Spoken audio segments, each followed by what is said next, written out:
पाक पढ़े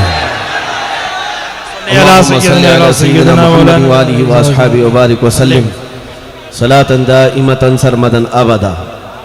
मेरे अजीज़ों, बड़ी खुशी की बात है और आपका ये शौक़ दाएं जानिब वाले और बाएं जानिब वाले, इससे मुझे ये पता चलता है कि अल्हम्दुलिल्लाह हमारी कौम मेरे और आपके बीच किसी को मुखिल देखना पसंद नहीं करती। तो रसूल पाक और हमारे दरमियान कोई हड्डी आए तो हम कैसे बर्दाश्त करें? सुभान अल्लाह, सुभान अल्लाह। मैं तो एक अदना तालिब इल्म, मेरे दरमियान और आपके दरमियान अगर आड़ आ जाए तो आपको बेचैनी होती है। तो जो रसूल पाक सल्लल्लाहु ताला अलैहि वसल्लम के चेहरे जमाल जहां आरा के दरमियान कोई भी कुत्ता आए, कब इस कौम को बर्दाश्त हो सकता है? इसलिए दुनिया को यह समझ जाना चाहिए हमारी बेकरारी यूं ही नहीं है, हमारी बेचैनी यूं ही नहीं है।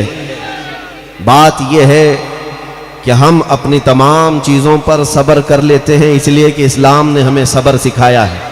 सुभान अल्लाह, सुभान अल्लाह। हमारे माँ बाप, हमारे आबा व अजदाद ने हमें ये तालीम दी है, रोटी ना मिले सब्र कर लो, चावल ना मिले सब्र कर लो, पानी ना मिले सब्र कर लो, घर की छत ना मिले सब्र कर लो, राशन ना मिले सब्र कर लो। सारे सब्र का इम्तिहान उस वक्त टूट जाता है जब कोई मेरे आका की तरफ उंगली उठाता है। यहां पर हमें ये नहीं कहा गया कि जो भी नबी पाक की शान में भोंके उसे माफ कर दो, सब्र कर लो। जो इस तरह का कहता है जमात का गद्दार और मुनाफिक है। बेशक रसूल करीम सल्लल्लाहु ताला अलैहि वसल्लम की ज़ात से हमारा ताल्लुक सिर्फ इतना ही नहीं है जैसे एक पीर मुरीद का होता है, बेशक, बल्कि हुजूर की ज़ात से हमारा ताल्लुक जान और रूह से ज़्यादा बढ़ करके है। बेशक। इसलिए हमने देखा है हमारे बच्चे जाने तो दे सकते हैं लेकिन अपने नबी की मोहब्बत का सौदा नहीं करते। बेशक। हाँ, यह हमारी तारीख पहले से रही है। तुम्हारे इन्हीं जज्बों को देख करके यूरोप का अंग्रेज पुकार कर कहता था, ये फाका कश मौत से डरता नहीं जरा। वाह। यानी भूखा रहता है, प्यासा रहता है, लेकिन मौत से घबराता नहीं। इकबाल ने अपने अशार में कहा है, ये फाका कश मौत से डरता नहीं जरा, रूह मोहम्मदी इसके बदन से निकाल दो। यूरोप ने यही कहा था कि रूह मोहम्मदी इनके जिस्मों में जब तक बाकी रहेगी ये किसी बात से खौफ नहीं करेंगे। आज भी मेरे अजीजों, मुझे अच्छी तरह से पता है दुनिया को हमारी दाढ़ी, हमारी टोपी, हमारे जुब्बे और हमारे बुरके से डर नहीं है। ये तो बस विवादित बयानात की एक होड़ है और एक तरह का ये माहौल क्रिएट करने की साजिशें होती हैं। बाकी दाढ़ी मुद्दा नहीं है, टोपी मुद्दा नहीं है, बुरका और अजान मुद्दा नहीं है। असल मुद्दा जो तुम्हारे सीनों में इश्क़ मुस्तफ़ा है, जो तुम्हारे सीनों में मोहब्बत मुस्तफ़ा है, यह हर कौम के पास नहीं है। इसीलिए मैं अपने बच्चों से कहता हूं, मेरे अजीज़ों, सब लुट गया जैसे कि हमारी रिपोर्टें बताती हैं कि मुसलमान बहुत ज़्यादा खस्ता हाल हैं। माल, दौलत, जायदाद, एजुकेशन, सियासत, पॉलिटिक्स सब में पीछे हैं। मैं जानता हूं कि बहुत बिखरे हुए, बहुत मुंतशिर हैं, लेकिन फिर सीना उस वक्त चौड़ा हो जाता है जब अपने बच्चों को मेरे मुस्तफ़ा के नाम पर मचलते देखते हैं। सुभान अल्लाह, सुभान अल्लाह। इसलिए कि दुनिया अगर रूठ गई तो रूठ जाने दो, गुंबद खजरा हमारे पास है। बेशक। नबी कौनैन सल्लल्लाहु ताला अलैहि वसल्लम की मोहब्बत आज भी हमारे साथ है। इसीलिए दुनिया अगर तुम्हें तानो तशनी करती है, ताना देती है, तो उससे कहो अपना सब कुछ गुंबद खजरा कल भी था और आज भी है। बेशक। मेरे नबी से मेरा रिश्ता कल भी था और आज भी है। बतला दो गुस्ताख नबी को गैरत सुन्नी जिंदा है, उन पे मर मिटने का जज्बा कल भी था और आज भी है। अल्हम्दुलिल्लाह, ये जज्बा जब तक सलामत रहेगा तुम्हारा दीन भी सलामत है, तुम्हारा ईमान भी सलामत है। बेशक। मैं हालात को अच्छी तरह से जानता हूं। मैं शुरू में ही इस बात की वजाहत कर दूंगा, प्रशासन, पुलिस डिपार्टमेंट और दीगर हजरात जो इस जलसे को मुनाकिद करने में सहयोग भी करते रहे, लेकिन साथ में मेरे नाम से डरते भी रहे कि मौलाना आ रहे हैं, कुछ हालात कोटा के ख़राब ना हो जाएं। अक्सर लोगों के दिमाग में ये इमेज बैठी हुई है कि यहाँ पर कुछ हो जाएगा। मियाँ पूरी तारीख मेरी भी निकाल कर देखो, हमारे बयानात से हमने कहीं दंगे नहीं भड़काए, कहीं फसाद और फितने नहीं करवाए। हमारा काम इतना ही है कि अगर कोई मेरी कौम सोई है तो मैं उसे जगा कर चला जाऊं। हाँ, इतना काम तो हम ज़रूर करेंगे, चाहे कोई बुरा समझे चाहे अच्छा समझे। इतना हक तो मुझे कानूनी भी हासिल है। और रही बात, अगर मेरे जुमले सख्त होते हैं तो ये मेरा अधिकार है, इसलिए कि दुनिया अपने बाप के खिलाफ सुनना नहीं चाहती, अपनी माँ के खिलाफ सुनना नहीं चाहती, और तुम ये चाहते हो कि हम अपनी जान रसूल पाक के खिलाफ सुनकर खामोश रहें। हरगिज ऐसा नहीं होगा, हरगिज ऐसा नहीं होगा। इंशाअल्लाहुल अजीज मैं आपको ये बात बताता रहूँगा जब तक मेरी ज़िंदगी बाकी है, रूह बाकी है, हमारी सांसें चलती हैं उसी नाबे मुस्तफ़ा पर। हमारे दिल की धड़कनों में नबी पाक की ज़ात है। इसलिए मैं ये कहता हूँ कि ऐ नौजवानों, तुम भी इतना अलर्ट रहो, इतना सतर्क रहो। हमारे जिस्म की हड्डियों से गोश्त तो निकल सकता है मगर दिल से मेरे मुस्तफ़ा का नाम नहीं जाएगा। बेशक हुजूर पाक सल्लल्लाहु ताला अलैहि वसल्लम का जिक्र कभी कम नहीं होगा।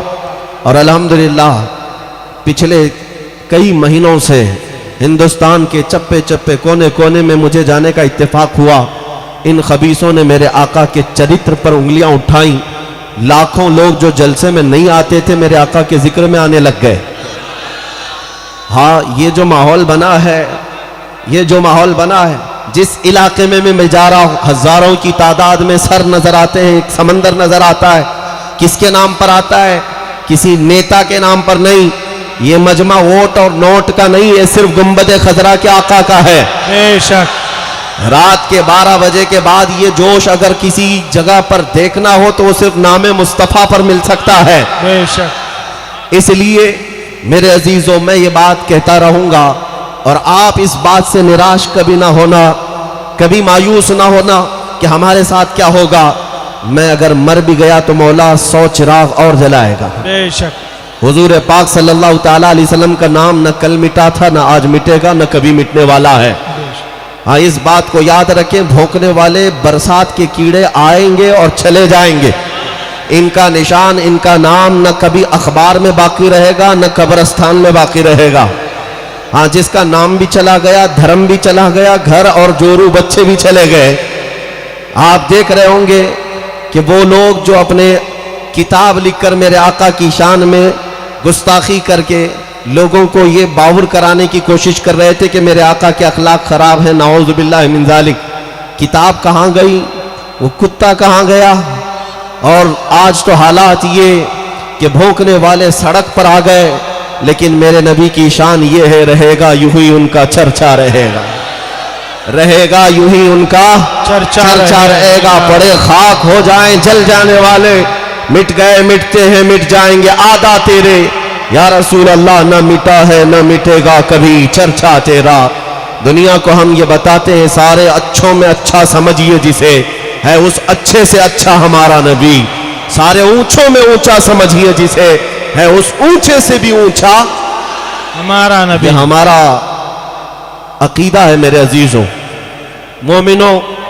आज के हालात पर मैं उन लोगों से सबसे पहले बात जो कर रहा था अर्ज कर दूं, डिपार्टमेंट को, सियासत में मौजूद लोगों को, प्रशासन को डरने की कोई ज़रूरत नहीं है, घबराने की कोई ज़रूरत नहीं है।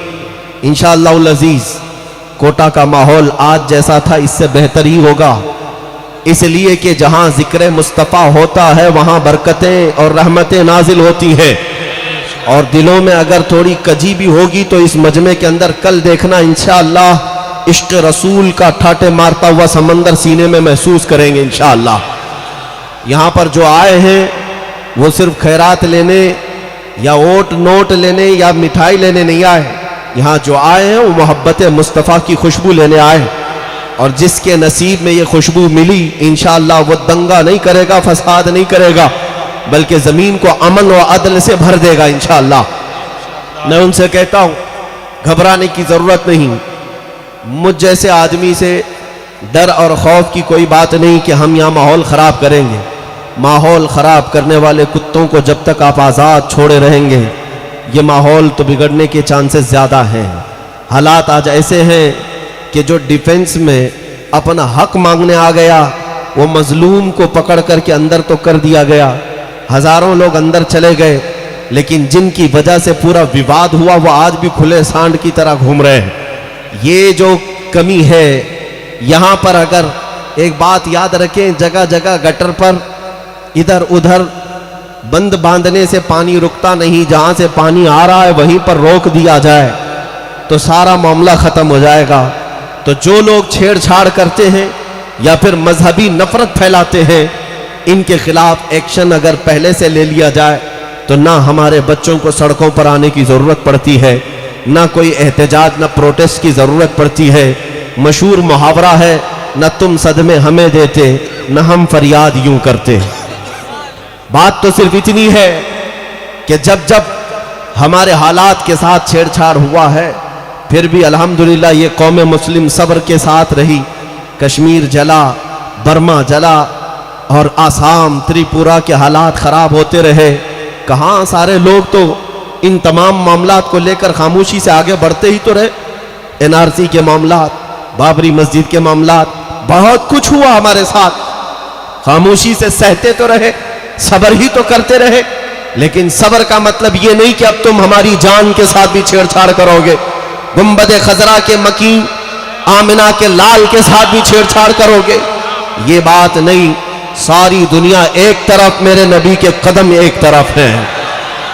हाँ, ये बात हम तस्लीम तो कर सकते हैं कि हमारे जिस्मों के टुकड़े हो जाएं और छितड़े उछल जाएं, मगर मेरे मुस्तफ़ा के तलवों में कांटा भी चुभे, इसे हमारी कौम गवारा नहीं करती। मुस्तफ़ा करीम सल्लल्लाहु ताला अलैहि वसल्लम से बेपनाह इश्क व मोहब्बत है इस कौम का, इसलिए ये जज्बात से बेकाबू हो जाते हैं। प्रशासन वाले, पुलिस डिपार्टमेंट वाले बार बार हमसे ये कहते हैं, आपकी ये कौम इस कदर जज्बात में भावुक क्यों हो जाती है, प्रोटेस्ट करते हुए वायलेंस हो जाता है, बहुत ज़्यादा इधर उधर के मामलात होते हैं। समझा करो बात को, समझा करो। जो आदमी जिससे जितनी मोहब्बत करता है, उसके महबूब को छेड़ोगे तो नहीं आशिक क्या कर जाता है। बेखतर कूद पड़ा आतिश नमरूद में इश्क। इश्क का हाल तो यह है कि वह आग भी नहीं देखता, आग भी नहीं देखता। बेखतर कूद पड़ा आतिश नमरूद में इश्क, अक्ल थी महवे तमाशाए लबे बाम अभी। ये अकल के मामलात नहीं है। बहुत सारे अक्लमंद हमारे यहाँ भी हैं जो हमें मशवरा देते हैं कि हालात खराब हैं। बहुत सारे अकल वाले हैं जो लोगों को ये कहते हैं कि इस तरह के मामलात में आपको ये मुतालबा नहीं करना चाहिए, वो मुतालबा नहीं करना चाहिए। तुम्हारी अकल तुम्हारी गुठरी में रखो। जिस अकल की तुम बात करते हो वो अकल नहीं है, वो गधे की अकल है। नबी पाक सल्लल्लाहु ताला अलैहि वसल्लम की जात पर जब कोई कीचड़ उछालेगा तो मेरे अजीजों, अकल से ज्यादा हमें इश्क का सहारा लेना पड़ता है। बेशक बेशक, सुभान अल्लाह। हाँ, लेकिन साथ में इतनी बात याद रखें, मैं किसी भी तरह के उस जोश का कायल नहीं कि रास्ते में उतर करके किसी दूसरी कौम पर आप पत्थरबाजी करें, लाठी डंडे उनको दिखाएं, डराएं, नारे लगाएं। यह हमारा मिजाज भी नहीं और ना ही हम अपने नौजवानों को इसकी तालीम देते हैं। पत्थरों से तुम्हारा क्या काम है, लाठी डंडे से ये प्रोटेस्ट नहीं होते। आज के बाद ये एहतजाजात जो वायलेंस में तब्दील हो जाते हैं, ऐ मुसलमानों, ये तुम्हारा काम नहीं है। लेकिन एक बात याद रखें, बुज़दिल भी मत बनो, वायलेंस भी मत बनो, वहशी भी मत बनो कि किसी दूसरे को तुम्हारे अमल से नुकसान पहुंचे। मेरा दीन तो ये है, मेरे आका सल्लल्लाहु अलैहि वसल्लम ने इरशाद फरमाया, किसी दूसरी कौम पर सहाबा इकराम को अगर जिहाद में भी जाना होता, मेरे आका तालीम देते कि जिहाद, जिन लोगों ने तुम्हारे खिलाफ तलवार उठाई उन्हीं के साथ तुम्हारा मुकाबला होगा। बाकी किसी औरत, किसी बच्चे, किसी बूढ़े के साथ तुम कोई मुकाबला नहीं करोगे। हत्ता कि मेरे आका सल्लल्लाहु अलैहि वसल्लम की तालीमात में यह भी है कि जिस वादी में तुम उतरोगे वहां के दरख्तों के पत्ते भी नहीं तोड़ोगे, वहां की इबादत गाहों को तुम मिस्मार नहीं करोगे। उन इलाके के लोग जिन जिन जगह पर इबादत करते हैं उनके इबादत खानों को नहीं तोड़ोगे। ये मेरे आका की तालीमात है। सुभान अल्लाह। लिहाजा जो नौजवान मेरे आका सल्लल्लाहु अलैहि वसल्लम से मोहब्बत करता है वो रास्तों में अगर आ भी गया तो उसका ये मिजाज होना चाहिए कि रास्ता चलते हुए ना वो कभी किसी बच्चे को छुए, न किसी औरत को तकलीफ दे, न किसी बूढ़े को, और ना ही उन लोगों से कोई तुम्हारा एहतजाज है जो खामोश अपनी दुकानों में या बाजारों में है, बल्कि तुम्हारा एहतजाज उन पाखंडियों के खिलाफ है जो कभी अपने गुफे से बाहर नहीं आते। हुकूमत वक्त से हम अपना मुतालबा और अपना एहतजाज जो दर्ज करते हैं, मेरे अजीजों, इसमें सिस्टम की जरूरत है, इसमें निजाम की जरूरत है। आप इस तरह से सड़कों पर उतरकर अगर अपने आप को हिलाकत में डालते हैं तो फिर आप हालात देख रहे हैं। हजारों बच्चे तो अब हमारे जेलों में जा चुके, लेकिन जिनकी वजह से ये सारा विवाद हुआ वो आज भी खुले घूमते हैं। इन बातों को आप समझा करें। मैं इस बात का कायल नहीं हूं कि तुम्हें घरों में बिठाऊं, और इस बात का भी कायल नहीं हूं कि तुम्हें वहशी बनाऊं। दरमियान का रास्ता हमारे पास मौजूद है। हम अपने नबी की मोहब्बत कम होने भी नहीं देंगे, और मोहब्बत में मेरे आका के किसी दूसरे को अजियत भी नहीं पहुंचाएंगे। ये वो रास्ता है जिस रास्ते को लेकर हर मुसलमान बच्चे को चलना चाहिए। जो हालात आज पेश हो आ रहे हैं, ये आज से तकरीबन 300 साल पहले यहूदियों ने तुर्की में भी किया था। वहां पर जब मुसलमान एहतजाज के लिए उतरते थे, 20-25 उनके लोग भी आते और फिर उस एहतजाज में शामिल होकर के उस एहतजाज को पूरा का पूरा तशद्दुद में बदल देते। एक दूसरे के घरों पर पत्थर मारना, और उसके बाद होता क्या, उन सारे लोगों को जो सड़कों पर आए थे, खलीफा और वक्त के हाकिम की पुलिस उठाती और अंदर ले जाती। इस तरह के हालात आज फिर अपनाए जा रहे हैं। इसलिए मैं अपने बच्चों से और नौजवानों से इस बात की अपील जरूर करूंगा, जहां तुम अपने नबी पाक की मोहब्बत की बात करते हो, अक्ल से भी काम लो और इश्क से भी काम लो। वाह वाह। हुजूर पाक सल्लल्लाहु ताला अलैहि वसल्लम की मोहब्बत में लोगों को इस तरह हिलाकत में झोंक देना यह अक्लमंदी नहीं है। हाँ, अल्हम्दुलिल्लाह, अब मैंने देखा है पिछले 1 साल के अंदर पूरे हिंदुस्तान के अब कोने कोने से आवाज आने लगी है। इन जालिमों ने सोचा था कि नबी पाक के अखलाक पर उंगली उठाकर इनको ठेस पहुंचाएंगे, इनको खत्म कर देंगे या हुजूर के खिलाफ इनको बदगुमान कर देंगे, लेकिन तुम्हारी ये सारी चालें तुम्हारे मुंह पर मारी जाती हैं। अब मैं छोटे से गांव में 20-25 घरों का जो गांव है, उस गांव से भी मैंने कई मर्तबा अपनी गाड़ी में बैठे सफर किया। जब रास्ते से गुजरते हैं बच्चे जवान जो भी वहां पर रास्ते में आए, देखते साथ सबसे पहले उनकी जुबान से जो बात निकलती है, लब्बैक या रसूल अल्लाह, सुभान अल्लाह, सुभान लब्बैक या रसूल अल्लाह, लब्बैक या रसूल अल्लाह। मेरे देश की और मेरे इस वतन अजीज की कौम जो मुसलमान है, बरसों से हो सकता है इधर उधर गफलत के शिकार थे, लेकिन अल्हम्दुलिल्लाह अब मुत्तहिद होते हुए नजर आ रहे हैं। और हमारा ये इत्तेहाद, एक बात याद रखें, आज भी मुत्तहिद हो सकती है हमारी पूरी कौम, लेकिन किसी और मसले पर नहीं, गुंबद खजरा के नाम पर मुत्तहिद होती है। हुजूर के नाम पर हम सबको जोड़ा जा सकता है। और आप बेदार रहें, इंशाअल्लाह उल अजीज हालात सब अच्छे होने वाले। डरने की जरूरत नहीं, खौफ खाने की जरूरत नहीं। मैं तारीख आपके सामने अगर रखूं तो ऐसी ऐसी खतरनाक मशक्कतें हमारी इन जमातों पर डाली गई है। बगदाद को 5 मरतबा तोड़ा गया है, पूरी तरह से तबाह बर्बाद किया गया है। बगदाद मरकज था इल्म का, इस्लाम का। 600 साल तक तकरीबन अब्बासी खुलफा वहां पर हुकूमत करते रहे, लेकिन हलाकू के जमाने में 8 लाख लोगों को मार करके उनका खून बगदाद में बहाया गया था। दरियाए दजला का पानी लाल हो चुका था। ये सब करके देख चुके चंगेज के जमाने में, हलाकू के जमाने में, और फिर उसके अलावा कितने बड़े बड़े जालिम आए।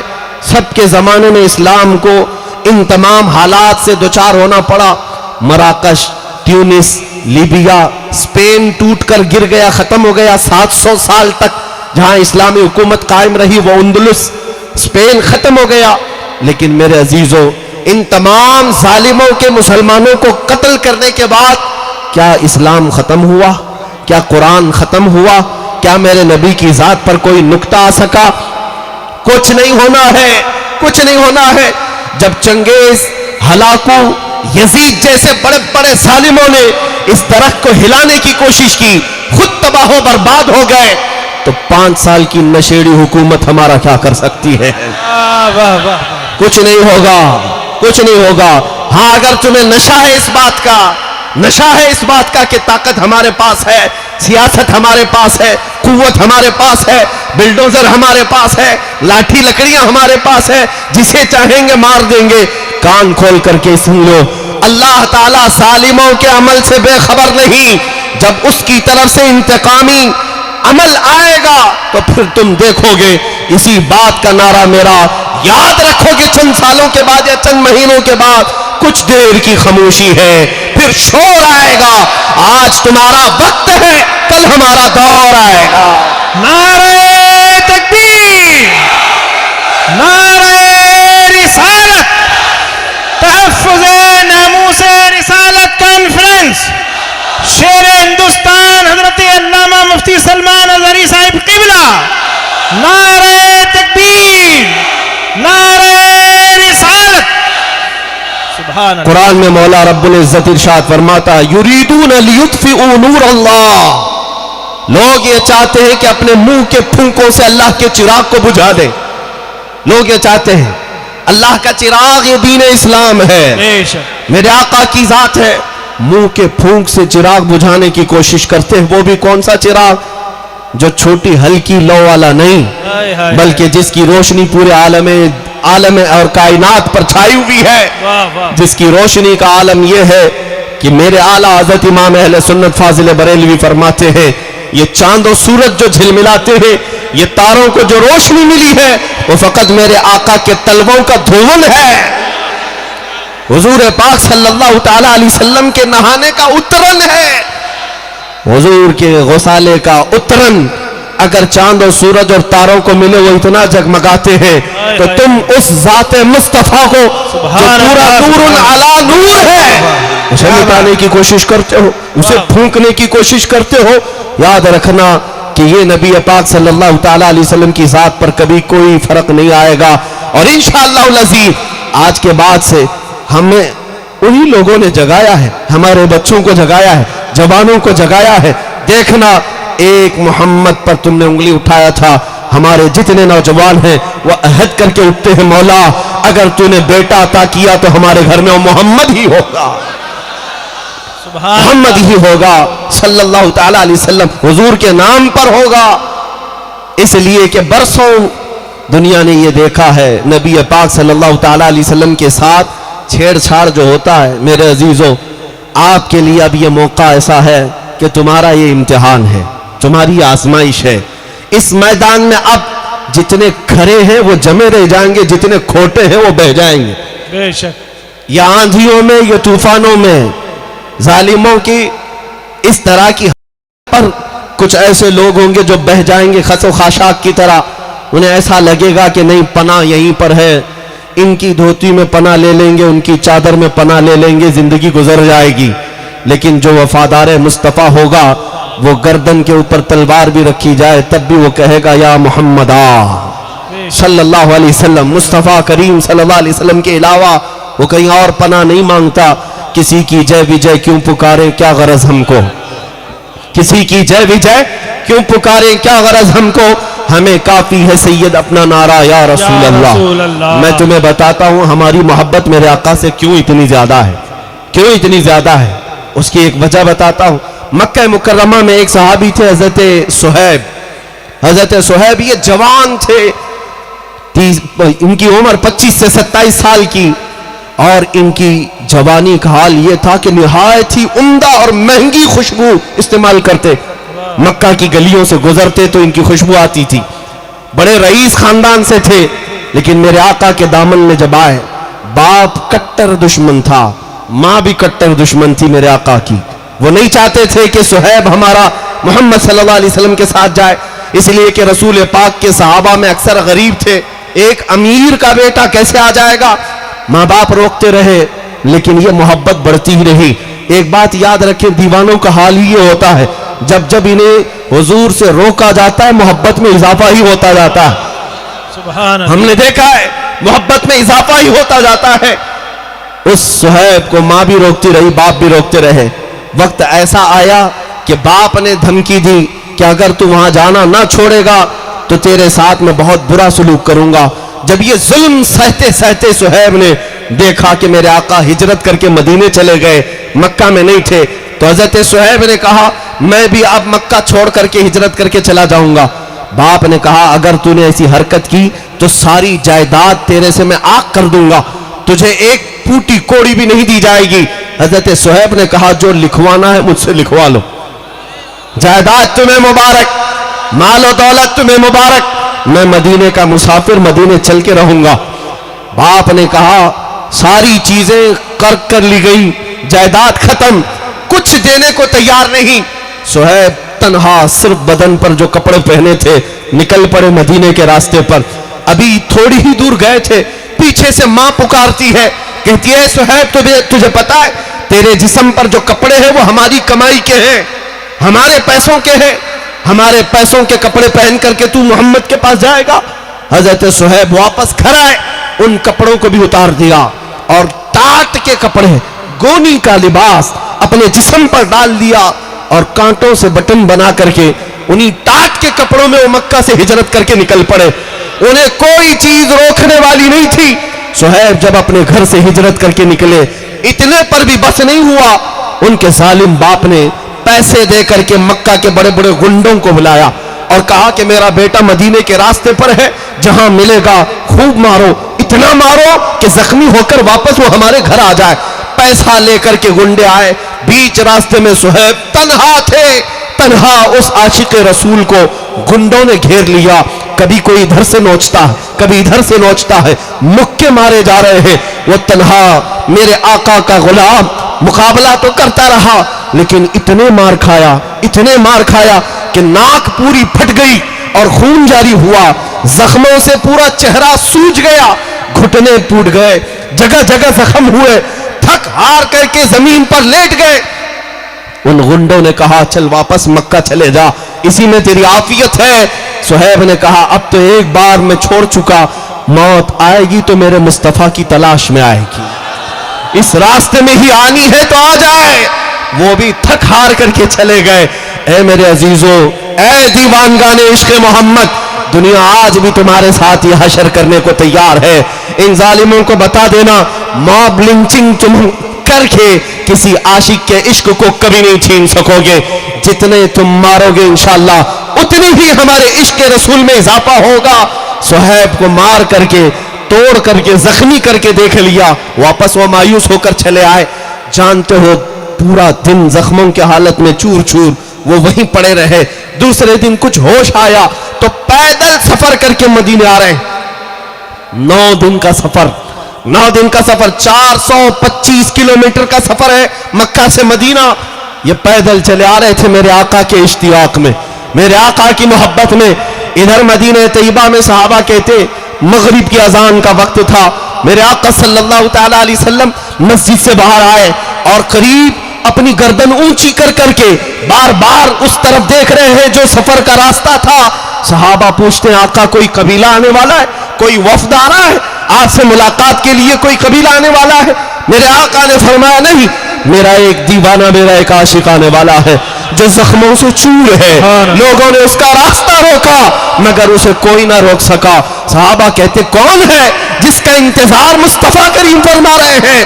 थोड़ी देर के बाद सहाबा कहते हैं जख्मों से चूर, खून में लथपथ, टाट के कपड़े जगह जगह से फटे हुए। हमने देखा तो ये तो सुहैब है जो मक्का के मालदार का बेटा, जिसकी खुशबू इतनी महंगी थी कि लोग सूंघने के लिए आया करते, आज वो जख्मों से चूर मदीने में आ रहा है। मेरे आका बढ़ करके आगे चलते हैं, जैसे ही सुहैब करीब आए आका ने सीने से सीना लगा लिया, मुआनका किया और अपने बदन पर जो चादर थी वो निकाल करके सुहैब रूमी को पहनाया और कहा अल्लाह तेरा भला करे। हजरत सुहैब के जुमले सुनो।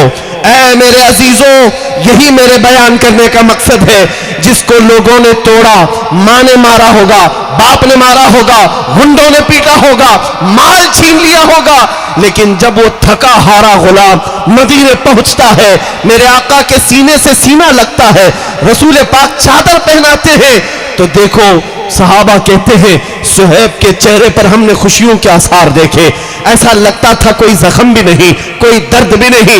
उसके बाद अपने दोनों हाथ फैलाकर कहता है, सुहैब कहता है मेरे दोस्तों अब तो मुझे किसी गम का एहसास भी नहीं, दुनिया छूटती है छूटे, मुस्तफा की चादर मेरे पास है।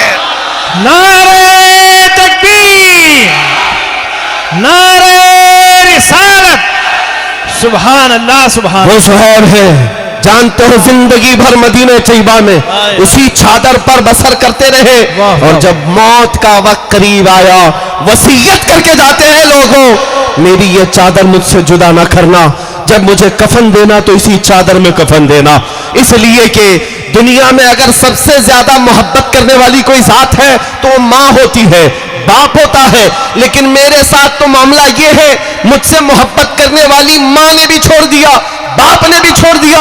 मेरी अजीज माँ ने मेरे कपड़े उतरवाए। जब किसी की माँ छोड़ दे, बाप छोड़ दे, उस वक्त मदीने का आका तन्हा नहीं छोड़ता। सुभान ये है हमारी मोहब्बत की वजह, ये है हमारी मोहब्बत की वजह। अजीजान गिरामी, मैं दुनिया को कहता हूं अगर माँ भी हमारी छोड़ दे, बाप भी हमारा छोड़ दे, मगर गुंबदे खजरा का मक्खी हमें तन्हा नहीं छोड़ता, वो तन्हा कभी नहीं होने देता।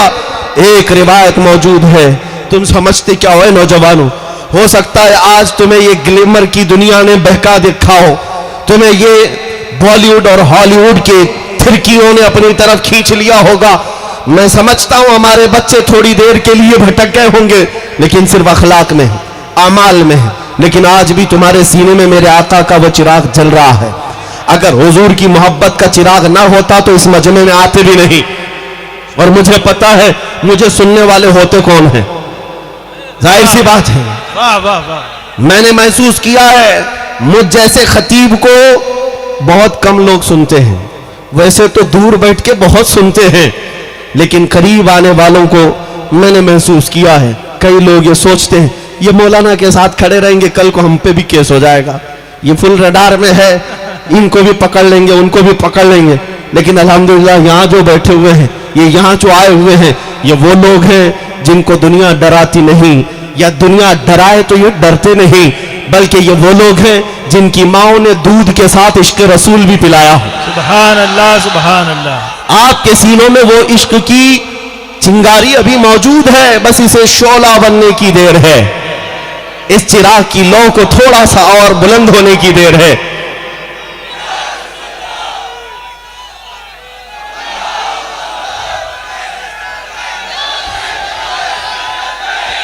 लब्बैक लब्बैक या रसूल अल्लाह, लब्बैक लब्बैक लब्बैक या रसूल अल्लाह, लब्बैक लब्बैक लब्बैक या रसूल अल्लाह, लब्बैक लब्बैक लब्बैक या रसूल अल्लाह, लब्बैक लब्बैक लब्बैक या रसूल अल्लाह। मेरे अजीजों, मैंने तो अब ये जागते हुए और अवेयरनेस आते हुए भी मैंने महसूस किया कि आज से 1 साल पहले एक खबीस मलून पाखंडी मेरे नबी पाक की शान में भौंक रहा था, तो हमने उसे पुकार कर कहा था क्या वो चलते हैं आग में देख करके। आपको पता होगा, पता होगा।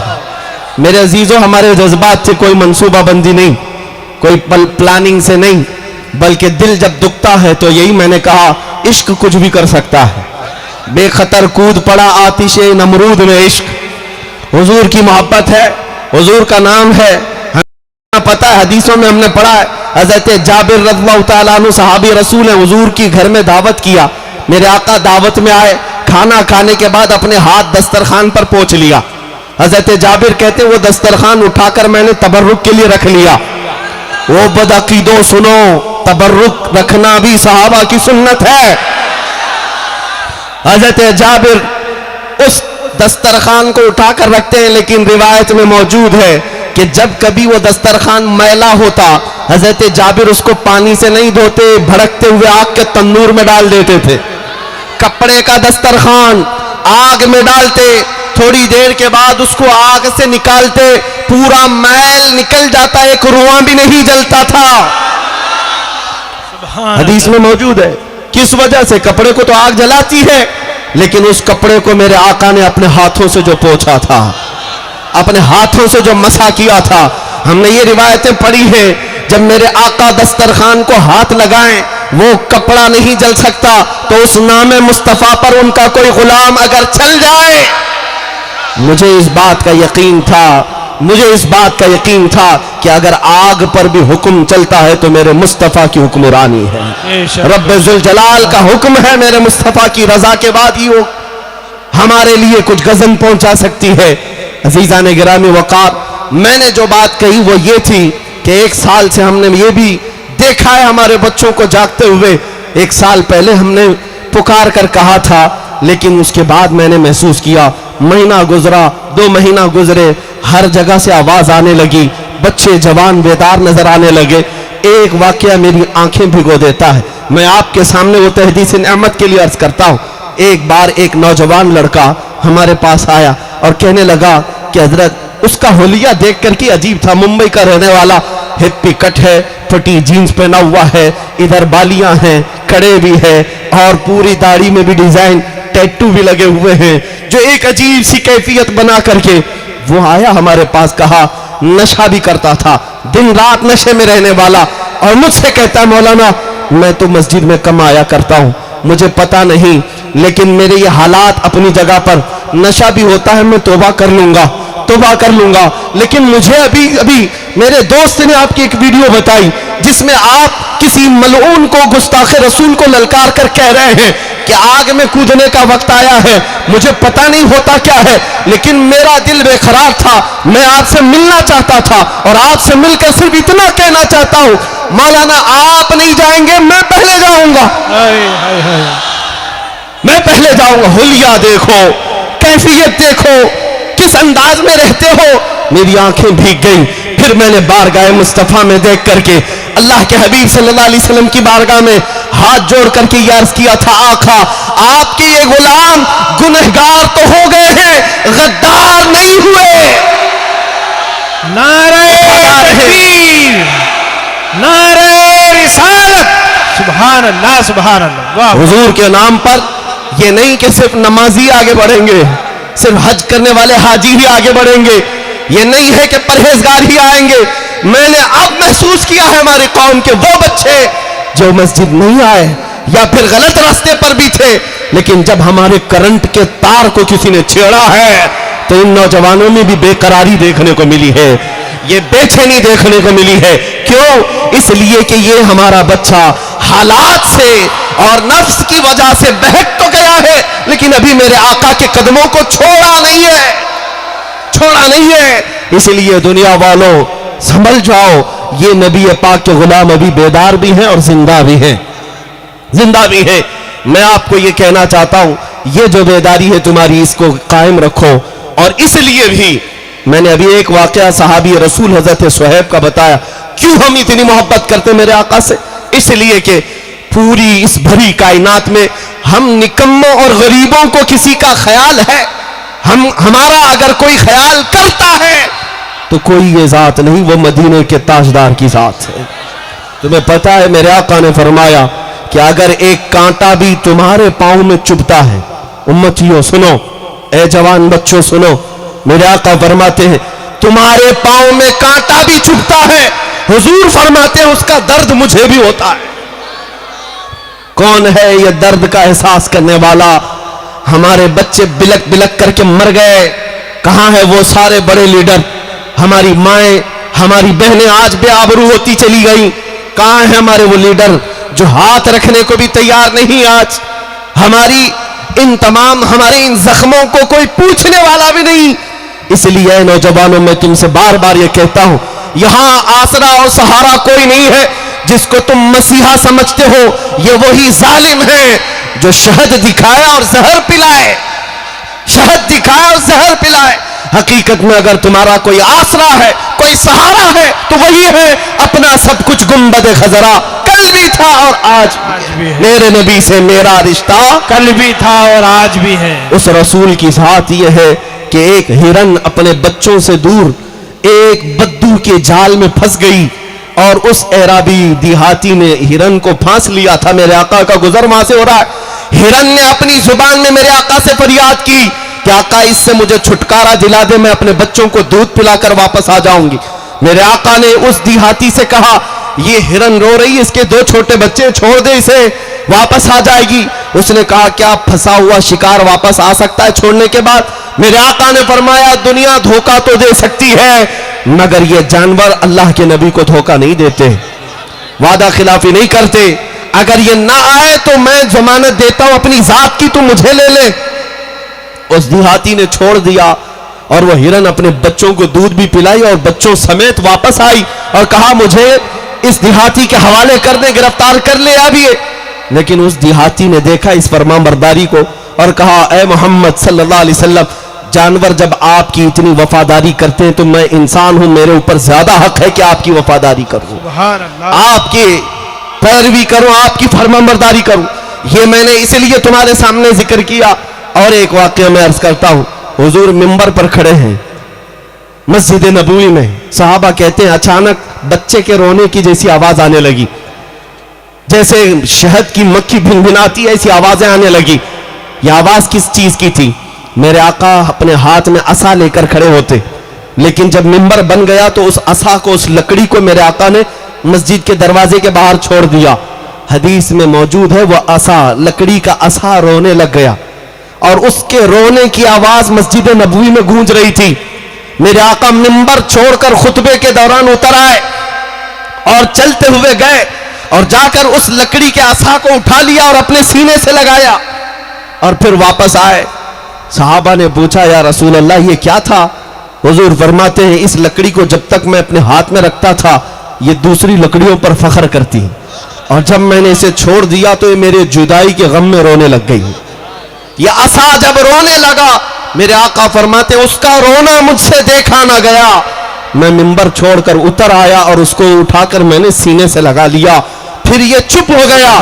मैं वह कहता हूं ऐ अजीज बच्चों, एक हिरन याद करे मेरे आका को, उसकी मदद के लिए वो चले जाते हैं। एक लकड़ी बेकाबू होकर रोने लग जाए मेरे आका मिंबर छोड़कर उतर आते हैं। तुम तो उम्मती हो, तुम मेरे आका के उम्मती हो, अगर फरियाद करते आज तो ये बात दूर नहीं है, नामुमकिन नहीं है कि इधर अगर जालिम तुम्हारी गर्दनों पर तलवार रखे, कोई डरने की बात नहीं, तलवार बाद में चलेगी, मुस्तफा का चेहरा पहले सामने होगा। सुभान अल्लाह, सुभान अल्लाह। मेरे आका की जियारत होगी, वो हमें तन्हा कभी नहीं छोड़ेंगे, बेशक वो तन्हा कभी नहीं छोड़ेंगे। यही वो मोहब्बत हो, यही वो आसरा है जिसे ये फकीर लेकर पूरे हिंदुस्तान में घूम भी रहा है। मैं तन्हा चलता हूं। मैंने उन लोगों से भी कहा था तुम भोग भोग करके मेरे आका को 10-10, 12-12 बॉडीगार्ड के बीच में रहते हो, तुम्हारा हाल तो ये है शैतानो, तुम्हें टट्टी करने के लिए भी बॉडीगार्ड की जरूरत पड़ती है। हाँ ये हकीकत बात है, बगैर उनके तो तुम वो भी नहीं कर सकते। हर बात करते हो दिल्ली की जामा मस्जिद में आएंगे, बात करते हो फला जगह आकर के मौलानाओं से बात करेंगे, तुम अपने गुफे में बैठे रहो, यही खैर है। और ये भी याद रखो जब तक तुम्हारे नाजायज आका हैं तब तक तुम्हारी खैर है और तख्ता बदलने में देर नहीं लगती। हमने तारीख पढ़ी है, कोई अगर ये समझता है कि मैं बहुत सख्ती के साथ पूरे इन तमाम तख्तों पर काबिज रहूंगा तो जरा फिरौन को भी पढ़ के देख लेना, जरा नमरूद को भी पढ़ के देख लेना और शद्दाद हारून कारून को भी पढ़ के देख लेना, तुम उनकी जूतियों तक भी नहीं पहुंचते। वो बहुत बड़ी हुकूमत के मालिक थे, पूरी पूरी दुनिया पर राज करने वाले थे और उम्र भी उनको अल्लाह ने 500-500 साल की दी थी और 1000 लोगों से तन्हा लड़ सकता था नमरूद फिरौन। लेकिन देखा रब्बे जुल जलाल जब इंतकाम लेता है, नमरूद को मच्छर से हिलाक किया, फिरौन को पानी से गर्क कर दिया, अबरहा जो काबा ढाने आया था चिड़ियों से हिलाक कर दिया गया और ऐसी ताकतें हवाएं चलाकर मौला ने गर्काब कर दिया। और इनको तो इतना भी नहीं है, न तुम्हारे पास कारून की दौलत है, न फिरौन का तख्ता है, न शद्दाद की जन्नत है, न तुम्हारे पास हामान जैसी ताकत है। कुछ ना होकर ज्यादा मत इतराना, रब तबारक व तआला फिर अगर एक हल्का मच्छर भी भेजे तुम उसकी ताब न ला सकते। तुम उसकी ताब ना ला सकोगे। लेकिन अल्हम्दुलिल्लाह हम इस बात के इंतजार में हैं। मौला कदीर जब्बार कुरान में फरमाता है, अलैहिस्सल्लाहु बिअहकमिल हाकिमीन, क्या अल्लाह सबसे ज्यादा हकम नहीं है, सबसे बड़ा हकम नहीं है? वो सबसे बेहतर फैसला करने वाला है। और कुरान में अल्लाह फरमाता है, इन्नमा युअखिरुहुम लियौमिन तशखसु फीहिल अब्सार। अगर जालिमों को अल्लाह मोहलत देता है, टाइम देता है, छूट देता है, तो क्यों? कुरान कहता है इसलिए थोड़े दिन और ये कर ले, फिर मौला ताला उस दिन दिखाएगा जब सबकी आंखें देखेंगी और ये ऐसे गिरफ्तार हो सकते हैं। जालिमों की बात कर रहा हूं, जिसने एक हल्का जुल्म भी किया, मौला उसके जुल्म का बदला उसे दुनिया में भी दिखाएगा, आखिरत में भी दिखाएगा। इसलिए मैं अपने बच्चों से कहता हूं, निराशा होने की, मायूस होने की कोई जरूरत नहीं। मेरा दिन कल भी फल फूल रहा था, मेरा दीन आज भी फल फूल रहा है। इस्लाम था, इस्लाम है, इस्लाम रहेगा, इस्लाम था, इस्लाम है, इस्लाम रहेगा। कोई कुछ नहीं बिगाड़ पाएगा। इतनी बात याद रखो, मेरे नबी के पाक की जात पर भी जब जब छेड़ा गया हमारे इश्क में इजाफा हुआ है। बेशक जो तुम पाबंदियां लगा कर देखना चाहते हो कर लो। इसलिए कि मुजद्दिद अल्फसानी का नाम सुना है? अकबर के दौर में, अकबर तो बड़ा डिक्टेटर था और अखंड भारत का हाकिम, इलेक्शन से आया हुआ भी नहीं, उसका खुद का सिलेक्शन था। और बादशाह कैसा होता है, पार्लियामेंट की भी जरूरत नहीं, किसी के मशवरे की भी, जो मन में आया सब कर लिया। उस जमाने में अकबर ने कहा था, अब इस इस्लाम को आए हुए 1000 साल हो गए, अब नया दीन आना चाहिए। लोग मुझे आज बताओ, आज हालात खराब हैं या उस वक्त हालात ज्यादा खराब थे? उस वक्त वो तो डिक्टेटर था, डेमोक्रेसी नाम की कोई चीज नहीं थी, लोगों को एहतजाज करने का हक नहीं था, बादशाह के खिलाफ कोई बात नहीं कर सकता। इतने बुरे हालात में भी वक्त का मुजद्दिद अहमद फारूकी सरहिंदी आवाज उठाता और कहता है, ए अकबर तेरा दीन नहीं चलेगा, जो दीन चलेगा वो मेरे मुस्तफा का ही होगा। इस्लाम के नाम पर कोई दूसरी तब्दीली नहीं तस्लीम की जाएगी। इस पादाश में मुजद्दिद साहब को ग्वालियर की जेल में बंद कर दिया, ग्वालियर की जेल में बंद कर दिया गया। 8 साल के बाद जब मुजद्दिद अल्फसानी को छोड़ने, रिहा करने की बात आई, तो जेल में जाकर देखते हैं, सुनो एक आशिक रसूल की जिंदगी क्या होती है, तुम कहां बंद बांधोगे। मुजद्दिद साहब को 8 साल जेल में रखा गया, लेकिन 8 साल के बाद जब जेल के अंदर जाकर देखते हैं, जेल में जो कैदी थे 700 मुजरिमों को मुजद्दिद साहब ने आलिम दीन बना दिया है। सुभान अल्लाह, सुभान अल्लाह। मेरे जेल में तफसीर कुरान, हदीस रसूल का जिक्र, मेरे आका का इश्क। इसलिए कहते हैं दीवाना जहां होता है वहीं पर वो अपना शहर आबाद करता है। मेरे आका सल्लल्लाहु ताला अलैहि वसल्लम की खुशबू ऐसी है कि वो बाजार में हो तो भी महकता है, मस्जिद में हो तो भी चमकता है, वो चाहे कब्रिस्तान में सोया हो तब भी लोगों के दिलों पे राज करता है। आज देखो बहुत सारे आए तख्ते पर बैठे हुए, उनके नाम सबको याद नहीं, लेकिन 800 साल हो गए हिंदुस्तान की तारीख में अजमेर में सोया हुआ मर्द कलंदर आज हर मुसलमान के दिल पर राज करता है। सुभान अल्लाह, सुभान। ये वो हुकूमत है जो सिर्फ वोट से नहीं ली जाती, ये इश्क मुस्तफा की बदौलत दी जाती है। जो नबी का हो गया कायनात पूरी उसकी तरफ फेर दी जाती है। आज मेरे अजीजों, मुझे भी अगर आप सुनने आए हैं या मुझे ये मिंबर पर खड़ा किए हैं तो इसलिए नहीं कि किसी सियासी पार्टी का बड़ा नेता है, बल्कि ये रात के इतने पहर गुजर जाने के बाद इज्जतों के साथ अगर मुझे आप देखते हैं तो सिर्फ इसलिए जब तक बिके न थे तो कोई पूछता न था। या रसूल अल्लाह तुमने खरीद कर हमें अनमोल कर। नारे तकबीर, नारे रिसालत। देखो हमारे नबी की शान, देखो हमारे नबी की शान। सुभान अल्लाह, सुभान अल्लाह। बस मैं अपनी गुफ्तगू को समेटता हूं। मदीने तैयबा में, मदीने तैयबा में मेरे आका मस्जिद नबवी में बैठे सहाबा को दर्स दे रहे थे। रास्ते से गुजरने वाला एक नौजवान, एक नजर मेरे आका पर पड़ी। यहूदी घर से ताल्लुक था, माँ भी यहूदन बाप भी यहूदी, लेकिन नौजवान दरवाजे से खड़े होकर देखता रहा और मेरे आका की मनमोहनी सूरत, वो जो दिलों को लुभा जाए, देख करके ऐसा दीवाना हुआ कि खड़ा ही रह गया। और हुजूर की मीठी बातें सुनते सुनते वहीं खड़ा रह गया। फिर घर चला गया। शाम को बेकरारी बढ़ी कि उन अल्फाज में कितनी मिठास है। एक बात याद रखना, जो नबी पाक सल्लल्लाहु ताला अलैहि वसल्लम की तरफ देखता है या हुजूर की तरफ आता है, ये वही दिल आएंगे जिन दिलों को अल्लाह पाक करता है। जिन दिलों में कुत्ते पहले से भरे हुए हों, उन्हें मेरे नबी का चेहरा क्या समझ में आए। आपको वो हदीस मालूम है? हुजूर सल्लल्लाहु अलैहि वसल्लम बैठे हुए थे, हजरत अबू बकर आए, कहा आपसे ज्यादा हसीन मैंने किसी को देखा नहीं। हुजूर ने फरमाया सच कहा अबू बकर। अबू जहल आया थोड़ी देर बाद, कहा मोहम्मद तुम्हारे से ज्यादा बदसूरत मैंने किसी को नहीं देखा। नऊज़ बिल्लाहि मिन ज़ालिक। मेरे आका ने फरमाया तू भी सच कहता है, ये कैसे हो सकता है? बाद में मेरे आका सल्लल्लाहु ताला अलैहि वसल्लम ने फरमाया मैं आईना हूं, हर कोई अपनी सूरत देखता है और अपनी बयान करता है। सुभान अल्लाह। अबू बकर आए, अपना चेहरा इस आईने में अच्छा देखा, तारीफ की, और ये बदबख्त आया अपना चेहरा देखा, अपनी मजम्मत किया। तो जितने पाखंडी भोंक रहे हैं, सुन लो तुम्हारी अपनी हैसियत क्या है। जो नबी पाक की शान में भोंकता है वो हलाली नहीं होता, हलाली नहीं होता। वो अपना नसब सबको बता रहे हैं, देख लो सुन लो हम हरामी हैं। इस बात की हमें फिक्र नहीं है। मैं जो बात कह रहा हूं, एक नौजवान हुजूर को देखा, बेकरार हुआ, घर गया। दूसरे दिन उसी टाइम पर फिर मस्जिद में आया। मस्जिद के दरवाजे पर दूर से ही मेरे आका की बातें सुनता रहा, खड़ा होकर के हुजूर को देखता रहा, अंदर आने की हिम्मत नहीं। फिर गया। 2-3 दिन के बाद लोगों ने शिकायत कर दी उसके बाप से। यहूदी था और बड़ा पक्का मजहबी। लोगों ने जाकर कहा है फला तुझे पता है तेरा बेटा तो मोहम्मद की बातें सुनने के लिए मस्जिद पे खड़ा रह जाता है, शाम तक वहीं रह जाता है। बाप को जब ये खबर हुई तो बेटे को बुलाया, बहुत मारा, कहा तू वहां क्यों जाता है, वहां हरगिज मत जा, उनका जादू चलता है। इनको आज तक यही लगता है, आज तक यही लगता है जादू चलता है। नऊज़ बिल्लाहि मिन ज़ालिक।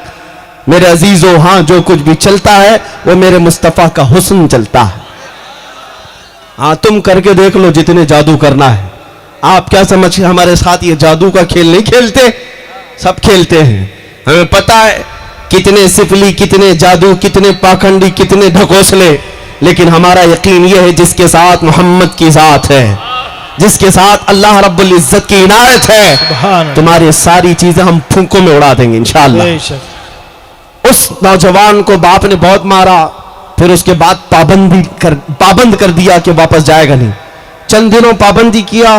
बेकरारी ऐसी है, मैं कह रहा हूं ना, बार बार दीवानों को जब छेड़ा जाता है मोहब्बत बढ़ती जाती। जूं जूं दवा की मर्ज बढ़ता गया और फिर वापस आया। 8 दिन के बाद फिर वहीं खड़ा रह गया। बाप को जाकर किसी और जासूस ने खबर दी कि आज तुम्हारा बेटा फिर वहां मिला है। बाप ने जंजीरों में बांध दिया, हाथों में भी और पैरों में भी बेड़ियां बांधकर घर में कैद कर दिया। आज के बाद तू घर से भी नहीं निकलेगा। लोगों ये भी करके देख लो, जंजीरें बांध करके घर के अंदर कैद किया। हुआ क्या? यह नौजवान बच्चा बीमार पड़ गया, बीमार हो गया। उसकी बीमारी पर भी मां बाप को तरस नहीं आया। बीमार होते होते महीना गुजर गया। उसकी बीमारी इतनी बढ़ गई कि जिस्म पीला पड़ने लग गया। अब माँ बाप को डर लगने लगा कि ये 20-25 साल का जवान, अगर हम इसे इसी कैद तन्हाई में मार डालेंगे तो अच्छा नहीं होगा, अकलौता बेटा है। जंजीरें खोल दी। अब इलाज कराने पर आ गए। हकीमों को बुलाया, तबीबों को बुलाया।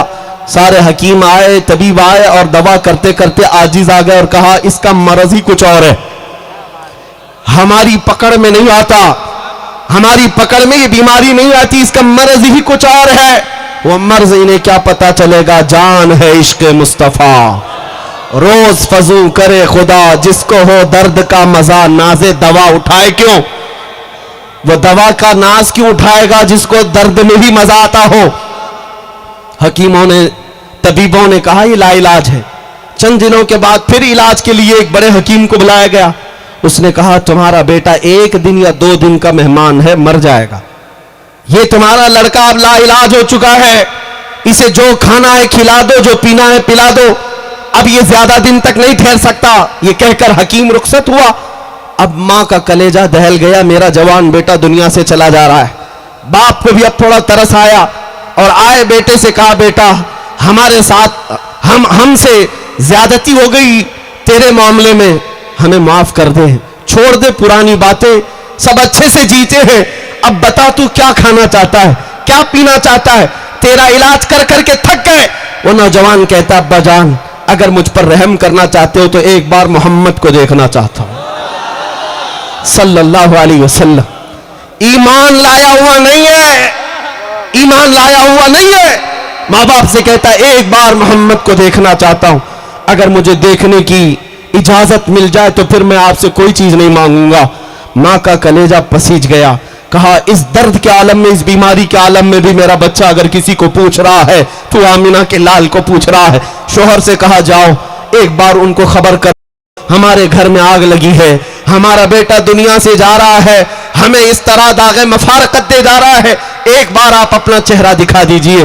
बाप आया, यहूदी है और हुजूर पाक सल्लल्लाहु अलैहि वसल्लम से दुश्मनी भी रखता था, नफरत भी, दूरी भी रखता। मस्जिद में आना पड़ा, मेरे आका सहाबा के साथ बैठेंगे, सुबह का वक्त है, फजर की नमाज के बाद का वक्त है। वह आया और आकर कहने लगा मेरा बेटा फला फला और ऐसा आपकी दीवानगी में मुब्तला है कि हमने उसे घर में कैदे तन्हाई में रखा तो बीमार हो गया, अब मरने के करीब आया, हम उसे पूछते हैं कुछ चाहिए तो बस वो चाहता है कि एक बार आपको देख ले। मेरे आका सल्लल्लाहु अलैहि वसल्लम सहाबा से कहते हैं इसी इंतजार में तो मैं भी बैठा था, इसी इंतजार में तो मैं भी था। चलो ऐ मेरे सहाबा, हमारे एक आशिक ने हमें याद किया है, वो लम्हा कैसा होगा जब मदीने का ताजदार अपने आशिकों का दिल रखने के लिए अपने घर आता हो। इसीलिए हमारा अकीदा यह है, सुना है आप हर आशिक के घर तशरीफ लाते हैं या रसूल अल्लाह, सुना है आप हर आशिक के घर तशरीफ लाते हैं, मेरे घर में भी हो जाए चिरागा या रसूल अल्लाह, मेरे घर में भी हो जाए चिरागा या रसूल अल्लाह, या रसूल अल्लाह। मेरे आका आए, तशरीफ लाए, घर के अंदर जैसे ही आते हैं वो बिस्तर पर पड़ा हुआ नौजवान जिस्म पीला पड़ चुका है और दुनिया से रुखसत होने की हिचकियां ले रहा है। जैसे ही मेरे आका घर में कदम रखते हैं, बिस्तर के करीब जाते हैं, देखा तो उसके चेहरे का रंग बदल गया, जिस्म में तवानाई आ गई, जिस्म के अंदर हरारत और गर्मी पैदा हो गई और अपने बिस्तर पर ताकत देकर के उठने लगा। मेरे आका ने अपना हाथ सिराने के पास रखकर और सहारा देकर उठाया और जब वो उठा तो चेहरा सामने चेहरे से मिल गया। मेरे आका सल्लल्लाहु ताला अलैहि वसल्लम को देखने का बहाना मिल गया और जन्नत में जाने का बहाना ठिकाना मिल गया।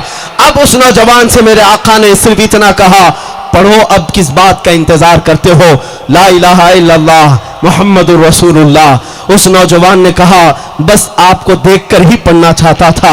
मेरे आका सल्लल्लाहु ताला अलैहि वसल्लम की बारगाह में वो दस्त बस्ता जिस तरह से भी अपनी कैफियत थी, कलमा तैयबा पढ़ा, मुशर्रबा इस्लाम हुआ।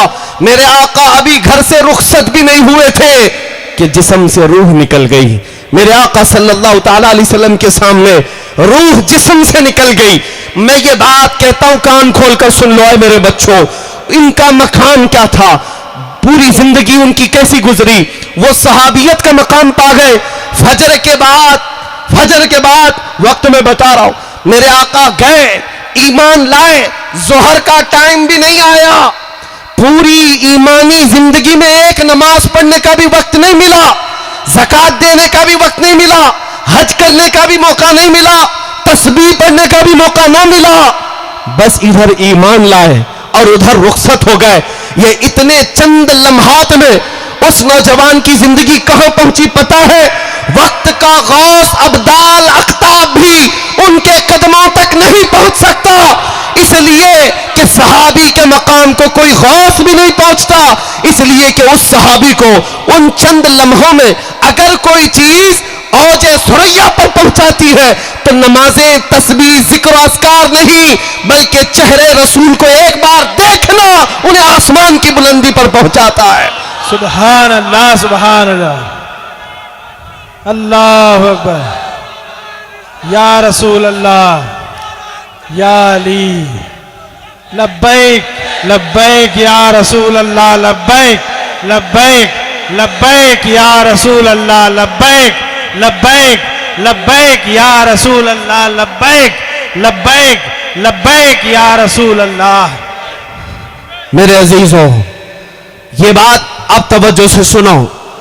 एक नौजवान को चंद लम्हों के लिए अगर मेरे मुस्तफा का दीदार मिल जाए वो पूरे जमाने के गौस, अब्दाल, अख्ताब, नुजबा, शुरफा से भी बढ़ जाता है, बहुत बुलंद मकाम पा जाता है। गौसे पाक रदी अल्लाह तआला अन्हु का यह फरमान सुना है आपने? आपसे पूछा गया था सहाबा का मकाम बड़ा है या गौस का? आपने क्या कहा था? जो रसूलुल्लाह के सहाबी जिहाद में जाते, जिन घोड़ों पर बैठकर जाते, उन घोड़ों के टाप के नीचे से जो धूल उड़ती थी, उस धूल तक भी कोई गौस नहीं पहुंच सकता। इसलिए कि सहाबी को जो मकाम मिला है वो दीदार रसूल की वजह से मिला है। इसीलिए अपना सब कुछ गुंबद खजरा, अपना सब कुछ गुंबद खजरा। इस बात को याद रखो मेरे अजीजों, मैं इसी बात को गुनगुनाता हूं। मेरा तो सब, मेरी बहार आप ही से तो है, रसूल पाक सल्लल्लाहु अलैहि वसल्लम की। मैं बेकरार था, मेरा करार आपसे है। वाह वाह। हुजूर मेरी तो सारी बहार आपसे है, आपसे है। हमारे पास जो कुछ भी है वो मेरे मुस्तफा की वजह से है, बेशक हुजूर अकरम सल्लल्लाहु अलैहि वसल्लम की वजह से। और आप ये जो देख रहे हैं, ये नाज, ये अंदाज हमारे नहीं होते। वाह वाह। झोली में अगर टुकड़े तुम्हारे नहीं होते, जब तक कि मदीने से इशारे नहीं होते, रोशन मेरी किस्मत के सितारे नहीं होते। ऐ नौजवानों, बेदाम ही बिक जाए ये बाजार नबी में, इस शान के सौदे में खसारे नहीं होते। नारे तकबीर, नारे रिसालत, सुभान अल्लाह। अब मैं आपको मेरा आखिरी मैसेज दे जाता हूं। जब हुजूर के दीदार में इतनी बड़ी तासीर है कि मकामात को आन के आन में बहुत बुलंदी तक ले जा सकती है। अब अपने दिल पर हाथ रख करके बताओ, इस कायनात में, इस भरी दुनिया में अल्लाह ने अगर आंखें दी हैं, तो क्या हमें यह तमन्ना नहीं करना चाहिए कि हम भी आमिना के लाल को देखेंगे? इंशाअल्लाह जरूर। क्या ये तमन्ना हर मोमिन की नहीं होनी चाहिए? होना चाहिए। मेरे अजीजों, अगर सच्चे दिल से तुम्हारी तमन्ना है तो क्यों बारगाह मुस्तफा में ये नहीं कहते, मेरे आका आओ कि मुद्दत हुई है, हाय हाय, मेरे आका आओ कि मुद्दत हुई है, तेरी राह में अखियां बिछाते बिछाते, तेरी हसरतों में, तेरी यादों में बड़े दिन हो गए हैं घर को सजाते सजाते। और जिस दिन तुम ये तैयारी कर ले जाओ कि मेरे आका आने वाले हैं, सच कहता हूं तुम्हारी आंखें बेहयाई से बच जाएंगी। रात की तन्हाई में जो गंदी तस्वीरें या गंदी फिल्में तुम्हारा ईमान तबाह कर रही, आज सिर्फ इस तसव्वुर से सारी बुराइयां खत्म हो जाएंगी। मैं अपनी आंखों को अगर आज से बचा कर रखूंगा तो सिर्फ इसलिए कि मुझे मकीने गुंबद खजरा को देखना है, मेरे आका का दीदार करना है। क्यों ना कर सकते हो? क्या ये मुहाल बात है? ये नामुमकिन बात है? मुफ्ती आजम हिंद दुआ करते थे, कुछ ऐसा कर दे मेरे किरदिगार आंखों में, हमेशा नक्श रहे रूए यार आंखों में। उन्हें ना देखा तो किस काम की है ये आंखें कि देखने की है सारी बहार आंखों में।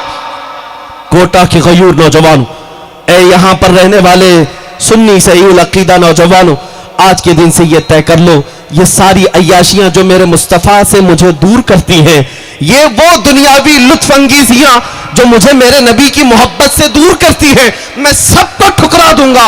आपको जंग बद्र का वो एक बच्चे का वाकया बता दूं। हजरत मुआज 13 साल की उम्र है, जिसने अबू जहल को काट कर रख दिया था।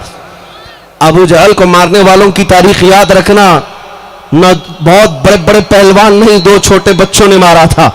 अल्लाह की मसलहत, उस मुआज के कंधे पर एक काफिर ने तलवार चला दी, कंधा कट गया और बगल से चमड़ी लटक रही थी, पूरा हाथ नहीं, बगल से चमड़ी लटक रही है।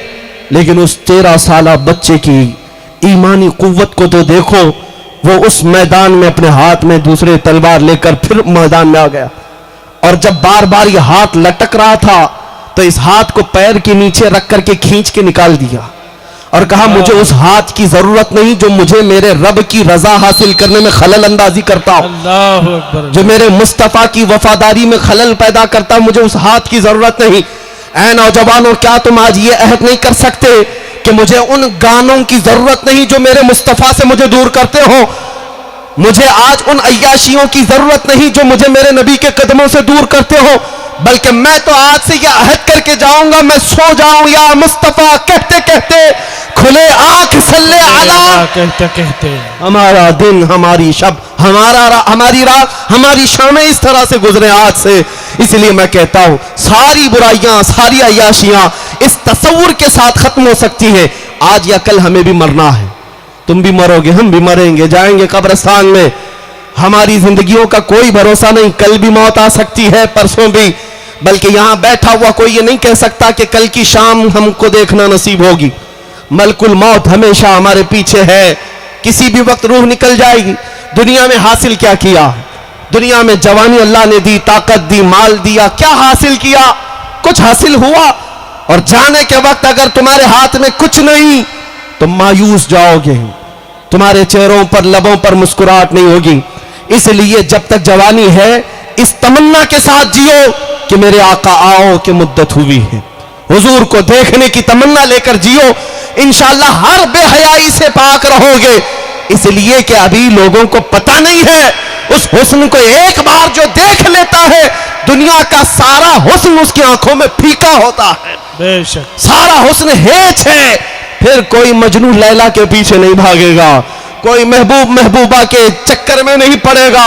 जिसने मेरे आका के हुस्न को देखा तो फिर वो गुनगुनाएगा, मुख चंद बदर शाशानी ये, मथे चमके लठ नूरानी ये, काली जुल्फ आंख मस्तानी ये, मखमूर अखें मद भरिया, उस सूरत नू में जान अखा की जान जहां अखा, सच अखा रब दी शान अखा, उस शान तो सब नबिया। सुभान अल्लाह मा अजमलका मा अकमलका मा अहसनका, किथे मेहरे अली किथे तेरी सना, गुस्ताख अखे किथी जा अरिया।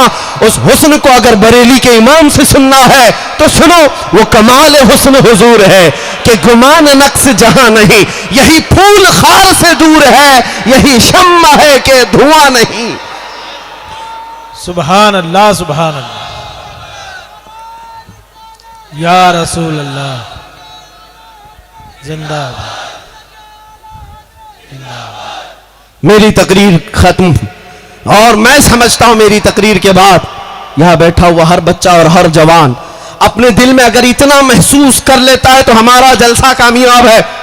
इतनी बात महसूस कर ले कि अब नबी पाक सल्लल्लाहु ताला अलैहि वसल्लम की बात आई तो हाथ नहीं, पैर नहीं, उस नाम मुस्तफा पर अपनी गर्दन देने को भी तैयार हैं। इंशाअल्लाह। लब्बैक या रसूल अल्लाह, लब्बैक लब्बैक या रसूल अल्लाह, लब्बैक या रसूल अल्लाह। तुम्हारे इन जज्बों को अल्लाह सलामत रखे, आमीन। तुम्हारी इस ईमानी कुव्वत को अल्लाह सलामत रखे, आमीन। और इस बात पर मैं खात्मा करता हूं कि मोहम्मद से वफा तूने तो हम तेरे हैं, ये जहां चीज है क्या लाहो कलम तेरे हैं। उठो नौजवानों कुव्वत इश्क से, हर पस्त को बाला कर दो, दहर में नामे मोहम्मद से उजाला कर दो। सुभान